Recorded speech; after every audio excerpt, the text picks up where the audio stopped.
ஒரு வழியா நாம போட்ட ஓட்டு மூலமா ஒருத்தர் முதலமைச்சருங்கிற பதவியில உட்கார்ந்துட்டாரு.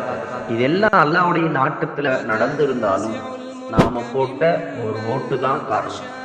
நம்ம ஓட்டு போட்டதுக்கான அடையாளமா நம்ம விரல்ல மை வச்சு அது 2 வாரமோ 3 வாரமோ ஒரு சிலருக்கு 1 மாசம் வரைக்கும் இருந்து அது அப்படியே அழிஞ்சு போயிடும்.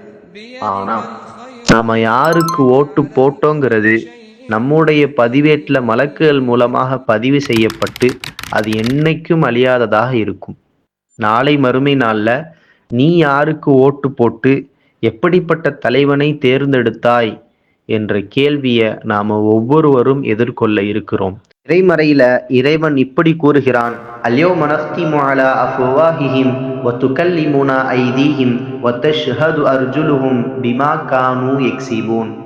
அன்றைய தினம் அவர்களின் வாய்களில் நாம் முத்திரையிடுவோம், அவர்களின் கைகள் நம்மிடத்தில் பேசும், அவர்கள் செய்து கொண்டிருந்தவை குறித்து அவர்களின் கால்கள் சாட்சி கூறும். அதனால மனசாட்சியோடு நாம ஓட்டு போட்டதை நம்ம கை நமக்கு எப்படி சாட்சி சொல்ல போகுதுங்கிறதையும், இனி தமிழ்நாட்டில் 5 வருஷம் எப்படி ஆட்சி நடக்க போகுதுங்கிறதையும் பொறுத்திருந்து பார்ப்போம். என்றும் உங்களில் நாங்கள், வாய்ஸ் ஆஃப் பாரடைஸ்.